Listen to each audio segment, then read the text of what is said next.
شروع اللہ کا نام لے کر جو بڑا مہربان نہایت رحم والا ہے۔ اے نبی، مجاہد لوگ تم سے غنیمت کے مال کے بارے میں دریافت کرتے ہیں کہ کیا حکم ہے۔ کہہ دو کہ غنیمت اللہ اور اس کے رسول کا مال ہے، تو اللہ سے ڈرو اور آپس میں صلح رکھو، اور اگر ایمان رکھتے ہو تو اللہ اور اس کے رسول کے حکم پر چلو۔ مومن تو وہ ہیں کہ جب اللہ کا ذکر کیا جاتا ہے تو ان کے دل ڈر جاتے ہیں، اور جب انہیں اس کی آیتیں پڑھ کر سنائی جاتی ہیں تو ان کا ایمان اور بڑھ جاتا ہے، اور وہ اپنے پروردگار پر بھروسہ رکھتے ہیں، اور وہ جو نماز قائم کرتے ہیں اور جو مال ہم نے ان کو دیا ہے اس میں سے نیک کاموں میں خرچ کرتے ہیں، یہی سچے مومن ہیں، اور ان کے لیے ان کے پروردگار کے ہاں بڑے بڑے درجے ہیں اور بخشش اور عزت کی روزی ہے۔ ان لوگوں کو اپنے گھروں سے اسی طرح نکلنا چاہیے تھا جس طرح تمہارے پروردگار نے تم کو تدبیر کے ساتھ اپنے گھر سے نکالا، اور اس وقت مومنوں کی ایک جماعت ناخوش تھی۔ وہ لوگ حق بات میں اس کے ظاہر ہونے کے بعد تم سے جھگڑنے لگے، گویا موت کی طرف ہانکے جاتے ہیں اور اسے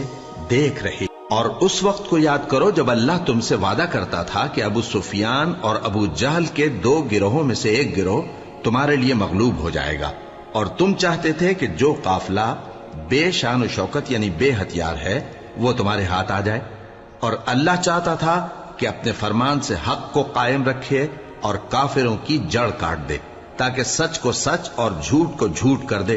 گو مشرک ناخوش ہی ہوں۔ جب تم لوگ اپنے پروردگار سے فریاد کرتے تھے تو اس نے تمہاری دعا قبول کر لی،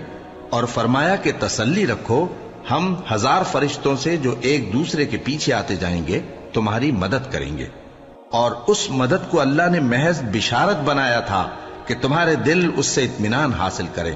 اور مدد تو اللہ ہی کی طرف سے ہے، بے شک اللہ غالب ہے، حکمت والا ہے۔ جب اس نے تمہاری تسکین کے لیے اپنی طرف سے تمہیں نیند کی چادر اڑھا دی اور تم پر آسمان سے پانی برسا دیا تاکہ تم کو اس سے نہلا کر پاک کر دے اور شیطانی نجاست کو تم سے دور کر دے، اور اس لیے بھی کہ تمہارے دلوں کو مضبوط کر دے اور اس سے تمہارے پاؤں جمائے رکھے۔ جب تمہارا پروردگار فرشتوں کو ارشاد فرماتا تھا کہ میں تمہارے ساتھ ہوں، تم مومنوں کو تسلی دو کہ ثابت قدم رہیں، میں ابھی کافروں کے دلوں میں روب و ہیبت ڈالے دیتا ہوں، سو ان کی گردنیں اڑا دو اور ان کی پور پور توڑ دو۔ یہ سزا اس لیے دی گئی کہ انہوں نے اللہ اور اس کے رسول کی مخالفت کی، اور جو شخص اللہ اور اس کے رسول کی مخالفت کرتا ہے تو اللہ بھی سخت عذاب دینے والا ہے۔ یہ مزہ تو یہاں چکھو، اور یہ سمجھ لو کہ کافروں کے لیے آخرت میں دوزخ کا عذاب بھی تیار ہے۔ اے اہل ایمان، جب میدان جنگ میں کفار سے تمہارا مقابلہ ہو تو ان سے پیٹھ نہ پھیرنا، اور جو شخص جنگ کے روز اس صورت کے سوا کہ لڑائی کے لیے کنارے کنارے چلے، یعنی حکمت عملی سے دشمن کو مارے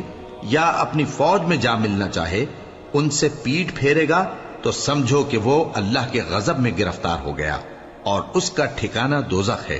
اور وہ بہت ہی بری جگہ ہے۔ بس تم لوگوں نے ان کفار کو قتل نہیں کیا بلکہ اللہ نے انہیں قتل کیا، اور اے نبی، جس وقت تم نے کنکریاں پھینکی تھیں تو وہ تم نے نہیں پھینکی تھی بلکہ اللہ نے پھینکی تھی۔ اس سے غرض یہ تھی کہ مومنوں کو اپنے احسانوں سے اچھی طرح آزما لے، بے شک اللہ سنتا ہے، جانتا ہے۔ ہوا بھی یوں ہی، اور کچھ شک نہیں کہ اللہ کافروں کی تدبیر کو کمزور کر دینے والا ہے۔ کافروں، اگر تم فیصلہ چاہتے ہو تو تمہارے پاس فیصلہ آ چکا، اگر تم اپنے افعال سے باز آ جاؤ تو تمہارے حق میں بہتر ہے، اور اگر پھر نافرمانی کرو گے